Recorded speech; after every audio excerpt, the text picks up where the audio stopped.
Hello everybody. पिछले lecture में हमने देखा कि वर्ड होमिसाइड का मतलब क्या है, वर्ड कल्पेबल का मतलब क्या है और टुगेदर वर्ड कल्पेबल होमिसाइड क्या डिनोट करता है। इसके अलावा हमने पढ़ा कि आईपीसी में होमिसाइड लॉफुल या अनलॉफुल की कैटेगरी में फॉल करता है। लॉफुल होमिसाइड या तो ऐसा हो सकता है जिसे लॉ एक्सक्यूज करता है, या फिर वो ऐसा हो सकता है जो लॉ में जस्टिफाइड हो। इसके अलावा हमने पढ़ा कि अनलॉफुल होमिसाइड वो है जिसमें इंडियन पीनल कोड में क्रिमिनल लायबिलिटी फिक्स की गई है। सेक्शन 299, 300, 304A, 304B, 309 ये सब सेक्शंस जो culpable homicide, murder, death by rash and negligent act, dowry death, suicide जैसे इंस्टांसेस के साथ डील करते हैं, क्राइम्स के साथ डील करते हैं, वो अनलॉफुल होमिसाइड की कैटेगरी में आते हैं। इसके अलावा हमने कल्पेबल होमिसाइड इस सेक्शन को वर्ड बाय वर्ड डिस्कस किया। अब हम इस लेक्चर में स्टार्ट करने वाले हैं सेक्शन 299 की एक्सप्लेनेशंस के साथ। सेक्शन 299 जो कि है कल्पेबल होमिसाइड, लेजिस्लेचर ने इसके साथ 3 एक्सप्लेनेशंस अटैच करी हैं। जो इस सेक्शन की फर्स्ट एक्सप्लेनेशन है, एक्सप्लेनेशन नंबर 1, आइए अब हम उसे डिस्कस करेंगे। A person who causes bodily injury to another who is laboring under a disorder, disease or bodily infirmity and thereby accelerates the death of that other shall be deemed to have caused his death। इस section को समझने के लिए हम इसे parts में divide करेंगे। A person ये है कोई person 1 who causes bodily injury to another, another here is person 2 who is laboring under a disorder, disease और bodily infirmity। अब यहाँ किसकी बात हो रही है? कौन है जो लेबर कर रहा है अंडर डिसऑर्डर, डिसीज या bodily infirmity? It is person number 2। Person 2, यहाँ पे पर्सन 2 की बात हो रही है। Person 2 is labouring under disorder, disease और बॉडीली इन्फर्मिटी। अब यहाँ तक हम पहले इस सेक्शन को पढ़ेंगे, इस प्रोविजन को समझेंगे। ये जो पर्सन 1 है, this person 1, he is causing bodily injury to person number 2.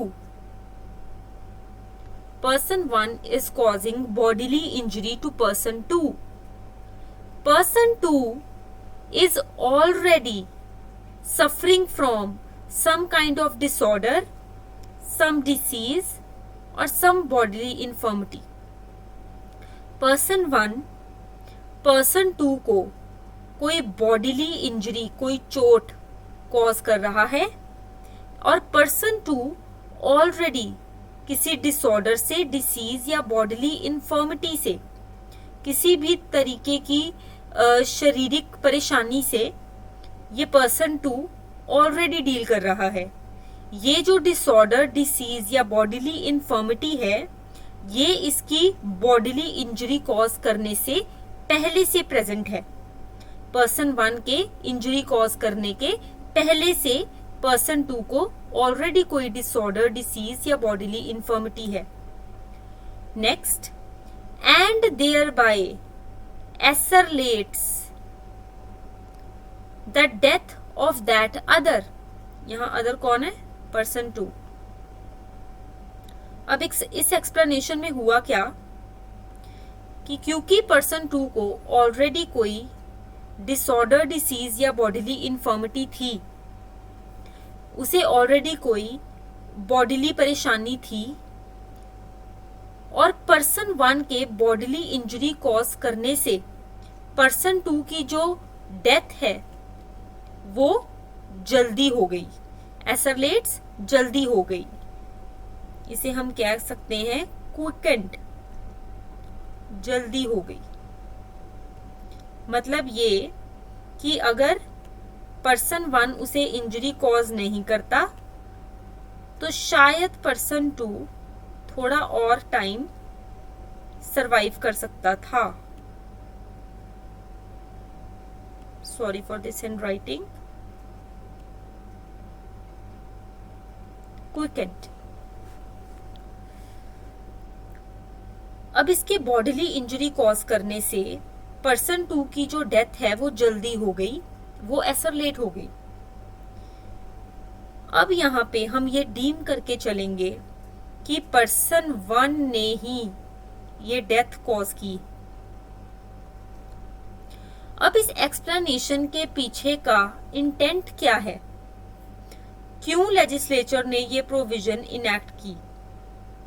Legislature ने ये प्रोविजन एक्सप्लेनेशन नंबर 1 इसलिए इनैक्ट की ताकि कोई भी पर्सन, यहाँ पे जो एक्यूज्ड है पर्सन 1, ये डिफेंस ना ले पाए कि पर्सन 2 की जो डेथ है वो इसलिए जल्दी हुई बिकॉज वो ऑलरेडी किसी डिसऑर्डर, डिसीज या बॉडीली इन्फर्मिटी से डील कर रहा था. ये अपने डिफेंस में उसकी डिसऑर्डर, डिसीज या बॉडीली इन्फर्मिटी, जो भी कंडीशन पर्सन 2 की यहाँ पे है, ये अपने डिफेंस में उसे एक ग्राउंड ना ले पाए, इसलिए लेजिस्लेचर ने ये प्रोविजन इनैक्ट की जिसके अंडर अगर इसके चोट कॉज करने से, बॉडीली इंजरी कॉज करने से इसकी डेथ, पर्सन 2 की डेथ जल्दी हो जाती है, एसरलेट हो जाती है, इवेंचुअली भी होनी थी लेकिन इस बॉडीली इंजरी कॉज करने से जल्दी हो गई, फिर भी हम यही डील करके चलेंगे कि पर्सन 1 ने ही वो डेथ कॉज की है और ये डिसऑर्डर, डिसीज या बॉडीली इन्फर्मिटी का जो ग्राउंड है ये वो अपने डिफेंस में नहीं ले सकता. ये इस एक्सप्लेनेशन के पीछे का इंटेंट है. जस्ट एक नॉर्मल एग्जाम्पल हम यहाँ पे समझ लेते हैं. मान लीजिए कि पर्सन 2 को हार्ट की कुछ प्रॉब्लम थी, मे बी उसकी कोई सर्जरी हुई हो या अदरवाइज ही उसके हार्ट में कुछ प्रॉब्लम हो, उसका कोई वॉल्व खराब हो गया या कुछ भी, किसी भी तरह की प्रॉब्लम उसके हार्ट में है और पर्सन 1 उसके हार्ट पे ही फिस्ट से इंजरी कॉज कर देता है, मुक्का मार देता है, जिससे उसकी जो डेथ है, उसके हार्ट की जो कंडीशन है वो वर्स हो जाती है और उसकी डेथ कॉज हो जाती है. यहाँ पे पर्सन 1 ये डिफेंस बिल्कुल नहीं ले सकता कि अगर पर्सन 2 को डिसऑर्डर, डिसीज या बॉडीली इन्फर्मिटी, ये हार्ट की प्रॉब्लम नहीं होती तो शायद उसकी डेथ नहीं होती. ये जस्ट एक नॉर्मल एग्जाम्पल से हम इस एक्सप्लेनेशन को समझ सकते हैं. अब हम अपनी नेक्स्ट एक्सप्लेनेशन की तरफ जाएंगे. Explanation number 2. Where death is caused by bodily injury, the person who causes such bodily injury shall be deemed to have caused the death, although by resorting to proper remedies and skillful treatment the death might have been prevented. अब इस explanation का meaning हम clearly समझेंगे. इस explanation में legislature ने ये provide किया है कि उन केसेस में जहां डेथ कॉज हुई किसी बॉडीली इंजरी से। Number 1, cause of the death was some bodily injury. हम क्या मान के चलेंगे, ये हम अभी नेक्स्ट पार्ट में समझते हैं। Cause of the death was some bodily injury. अब यहां पे चाहे ऑल्दो अगर प्रॉपर रेमेडीज यूज की गई होती या इंजर्ड पर्सन का स्किलफुल ट्रीटमेंट करवाया गया होता, तो जो डेथ है it might have been prevented, हो सकता है कि डेथ ना होती। अगर प्रॉपर रेमेडीज ली गई होती या फिर ट्रीटमेंट करवाया गया होता, तो पॉसिबल है कि डेथ अवॉइड की जा सकती थी। ऐसे सर्कमस्टांसेस में चाहे ये पॉसिबल था भी, लेकिन फिर भी हम यही मान के चलेंगे कि द पर्सन जिसने बॉडीली इंजरी कॉज की है उसी ने डेथ कॉज की है। एक बार फिर से समझते हैं कि जहां पे किसी बॉडीली इंजरी की वजह से किसी पर्सन की डेथ हुई है, वहां पे अगर ये पॉसिबल होता कि प्रॉपर रेमेडीज या स्किलफुल ट्रीटमेंट लेके डेथ को प्रिवेंट किया जा सकता था या डेथ को अवॉइड किया जा सकता था, लेकिन फिर भी डेथ हो गई, वहां पे हम यही मान के चलेंगे कि पर्सन जिसने बॉडीली इंजरी कॉज की है उसी ने डेथ कॉज की है। अब यहां पे एक केस था Rewaram versus Revaram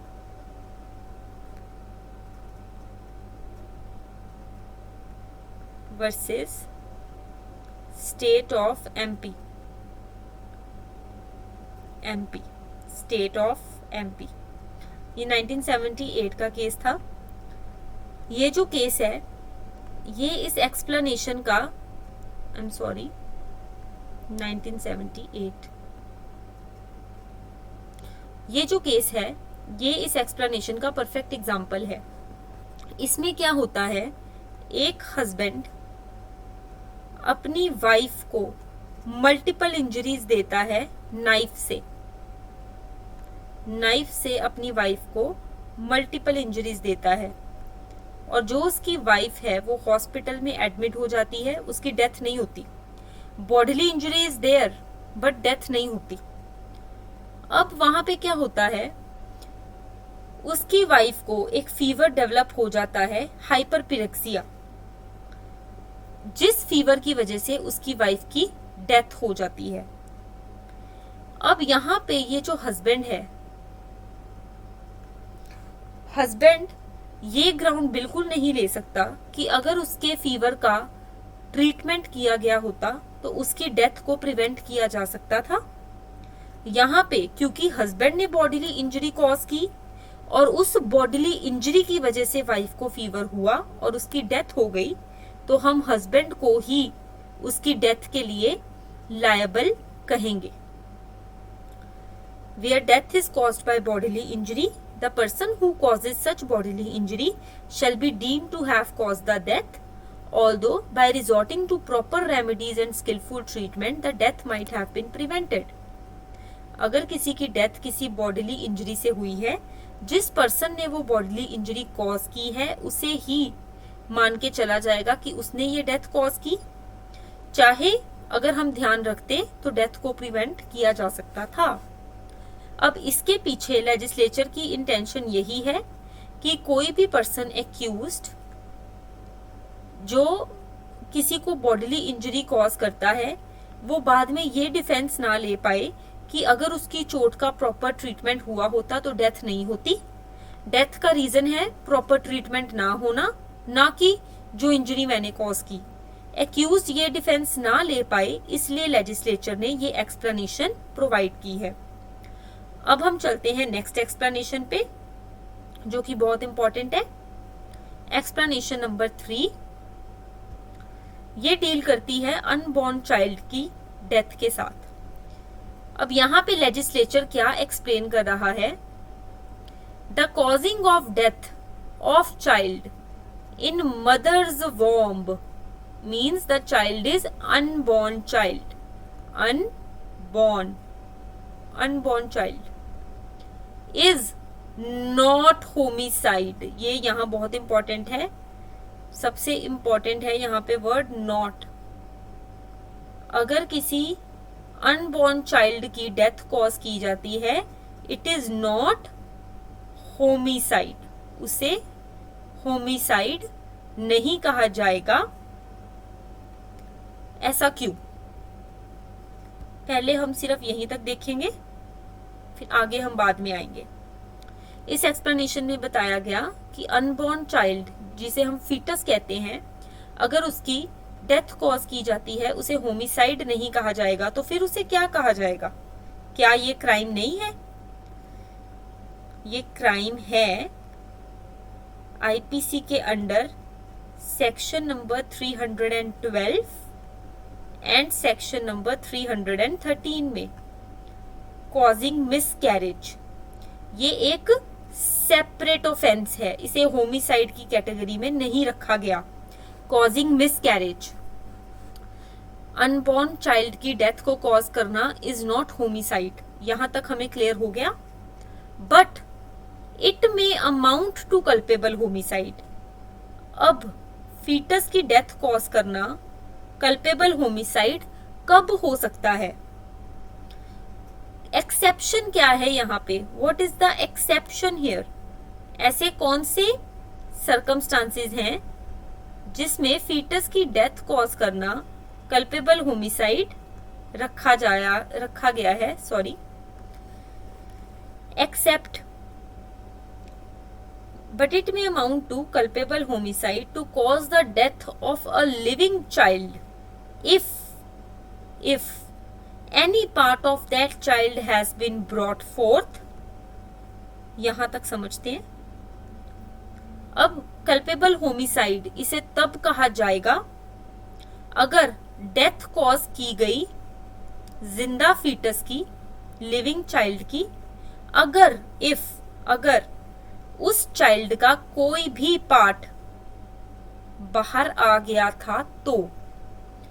for example, child की डिलीवरी हो रही है, बेबी का जो हेड है वो बाहर आया, अभी बाकी सारी बॉडी बेबी की बाहर नहीं आई, और किसी ने उस बेबी को स्ट्रेंगुलेट कर दिया या पॉइजन का इंजेक्शन लगा दिया, किसी भी तरीके से उस बच्चे की डेथ कॉज कर दी। अब चाहे वो बेबी अभी पूरा बाहर नहीं आया, पर उसका एनी पार्ट, कोई भी हिस्सा बाहर आया, उसकी डेथ कॉज करने को हम कल्पेबल होमिसाइड कहेंगे। दो द चाइल्ड में नॉट हैव ब्रीथ्ड और कंप्लीटली बॉर्न। ये लाइन यहाँ पे क्यों लिखी गई? यहाँ पे थोड़ा जनरल एक्सप्लेनेशन के लिए मैं बता दूं कि जो बेबी है वो मदर के साथ अपनी अम्बिलिकल कॉर्ड से अटैच होता है, उसी के थ्रू बेबी ब्रीथ करता है। अब अगर जब बेबी की डिलीवरी होती है, उसके बाद उसकी अम्बिलिकल कॉर्ड को कट किया जाता है और बेबी अपने लंग्स से ब्रीथ करता है। अब अगर बेबी की पूरी डिलीवरी हुई ही नहीं, उसका सिर्फ कोई पार्ट ही बाहर आया, तो क्या हम बोल सकते हैं कि उस बेबी ने ब्रीथ किया? नहीं बोल सकते, क्योंकि अभी उसकी अम्बिलिकल कॉर्ड कट हुई ही नहीं थी। इसलिए यहाँ इन्होंने ये लिखा है, दो द चाइल्ड में नॉट हैव ब्रीथ्ड और बीन कंप्लीटली बॉर्न, चाहे वो बच्चा अभी पूरा बाहर ना आया हो। अगर वो बच्चा पूरा बाहर आ गया तो फिर तो अगर उसकी डेथ कॉज करी, वो तो एक सेपरेट ह्यूमन बीइंग हो गया, वो तो एक लिविंग क्रिएचर हो गया, एक लिविंग ह्यूमन बीइंग हो गया।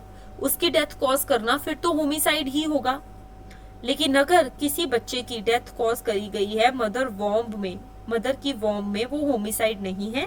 सिर्फ तब वो होमिसाइड है अगर उस बेबी का कोई पार्ट बाहर आया और उस बेबी की डेथ कॉज कर दी गई। ये एक इसकी एक्सेप्शन है, इसे हमें अपने माइंड में रखना है।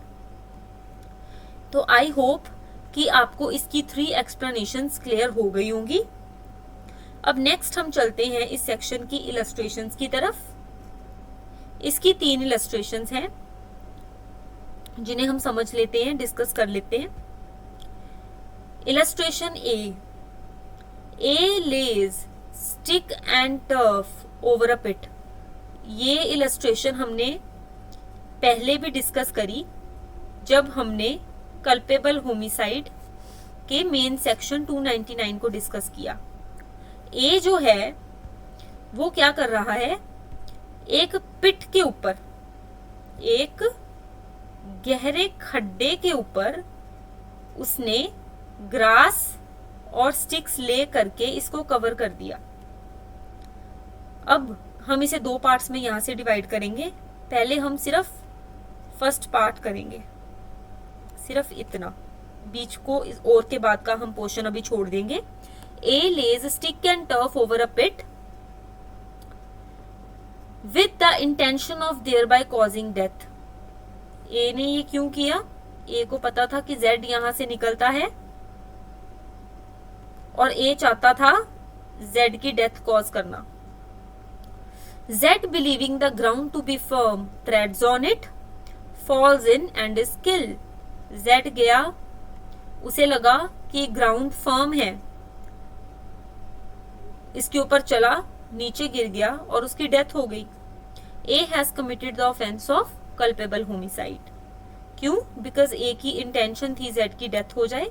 उसने एक्ट किया, क्या किया? पिट को कवर कर दिया स्टिक्स एंड टर्फ से, ताकि जेड इसके ऊपर चले, गिर जाए और उसकी डेथ हो जाए। अब हम इसे इसके दूसरे पार्ट के साथ पढ़ेंगे। इसे अब हम नहीं पढ़ेंगे। With the intention of causing death को हम अब नहीं पढ़ेंगे। A lays stick and turf over a pit with the knowledge that death is likely to be thereby caused. अब इसमें इन्होंने स्पेसिफिकली ये मेंशन किया है कि ए ने स्टिक्स एंड टर्फ पिट के ऊपर डाल दी।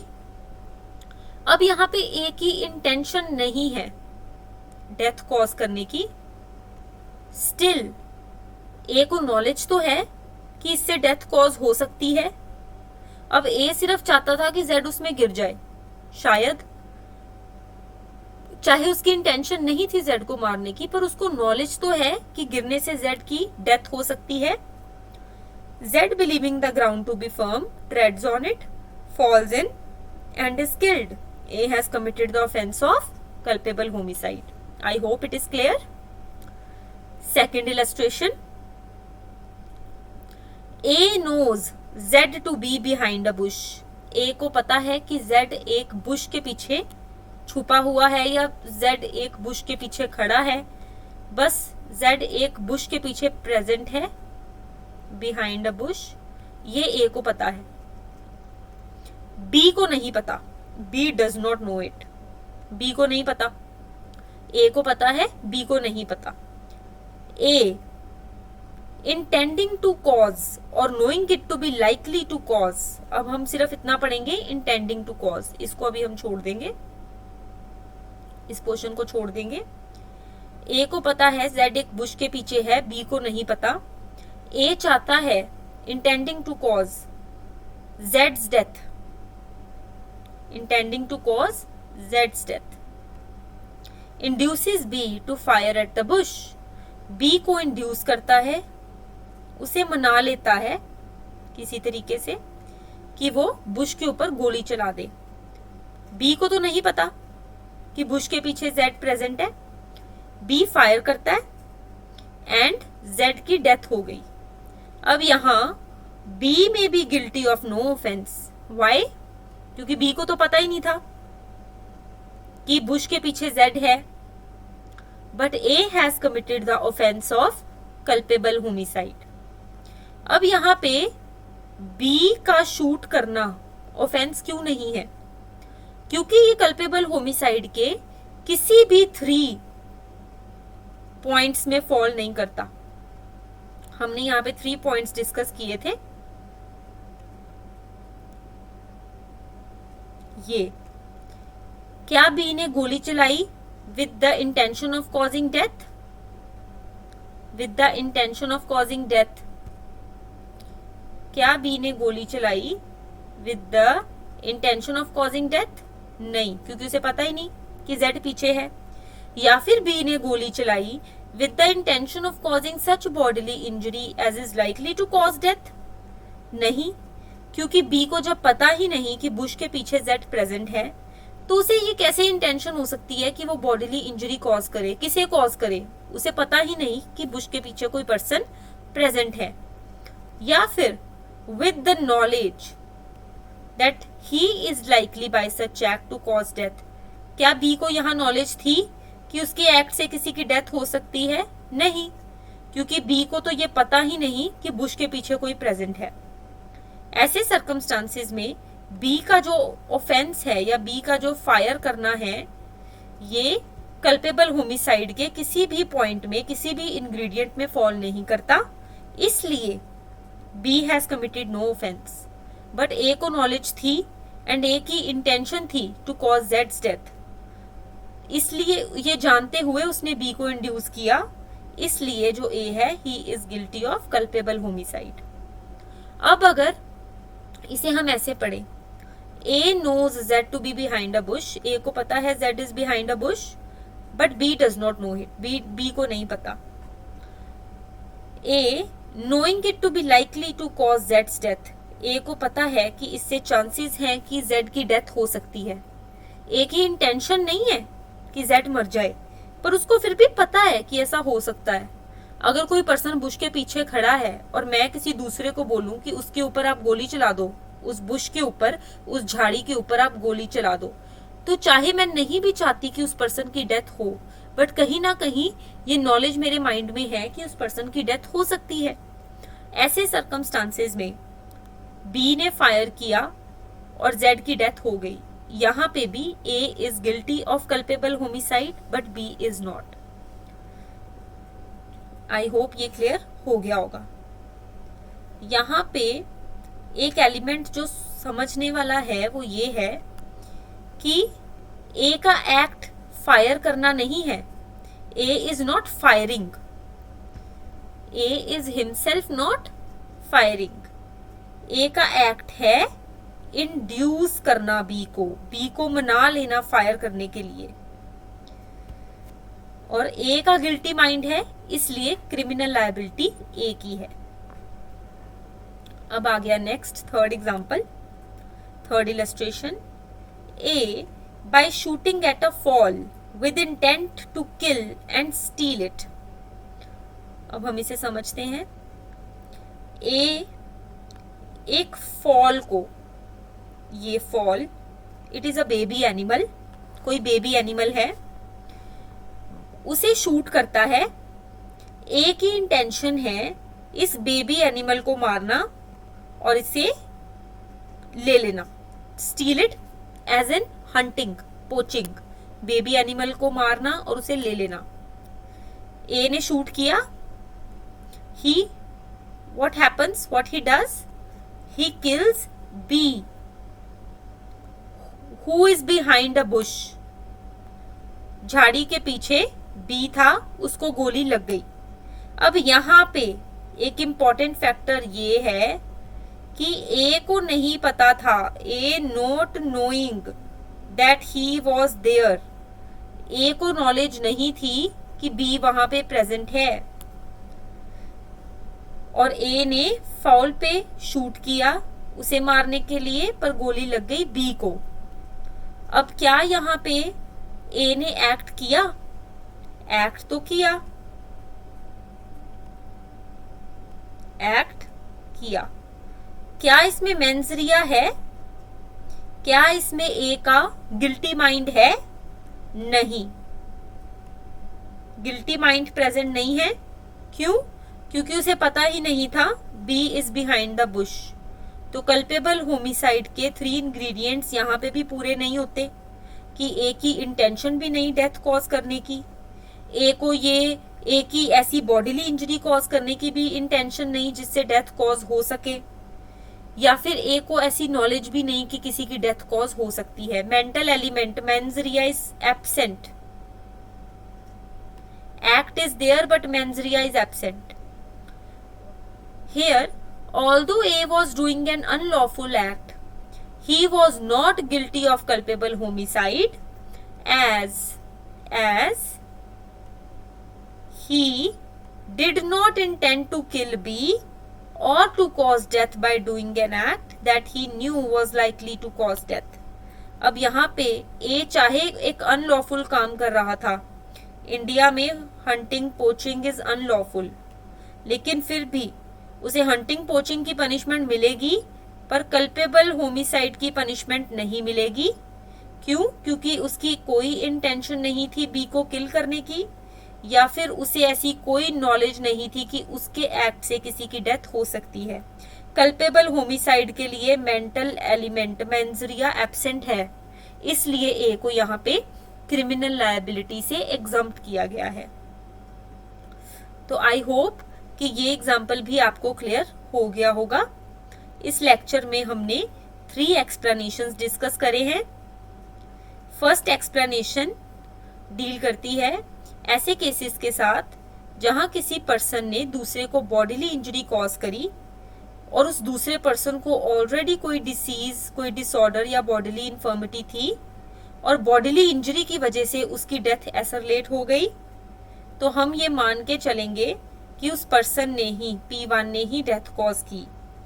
सेकंड एक्सप्लेनेशन में हमने पढ़ा कि अगर कोई पर्सन किसी को बॉडीली इंजरी कॉज करता है और इस बॉडीली इंजरी से किसी की डेथ हो जाती है, तो वो पर्सन ये डिफेंस नहीं ले सकता कि स्किलफुल ट्रीटमेंट या प्रॉपर रेमेडीज करवा के डेथ को अवॉइड किया जा सकता था. थर्ड एक्सप्लेनेशन में हमने पढ़ा कि अगर कोई अनबॉर्न चाइल्ड है जो मदर की वॉम्ब में है, उसकी डेथ कॉज करना होमिसाइड की कैटेगरी में नहीं आता. ये एक डिस्टिंक्ट ऑफेंस है अंडर आईपीसी 312, 313 सेक्शन में. लेकिन इसकी एक्सेप्शन क्या है? कल्पेबल होमिसाइड ये तब बन सकता है अगर उस बेबी का, उस चाइल्ड का कोई भी पार्ट बाहर आ गया था, चाहे अभी उस बच्चे ने पूरी तरह सांस नहीं ली या फिर उस बच्चे का पूरी तरह जन्म नहीं हुआ. इसके अलावा हमने 3 इलस्ट्रेशंस भी डिस्कस करी हैं. तो आई होप कि जो कल्पेबल होमिसाइड का जो सेक्शन है वो आपको अच्छे से क्लियर हो गया होगा. Thank you very much. अब नेक्स्ट टॉपिक हम लोग टेकअप करेंगे सेक्शन नंबर 300, मर्डर.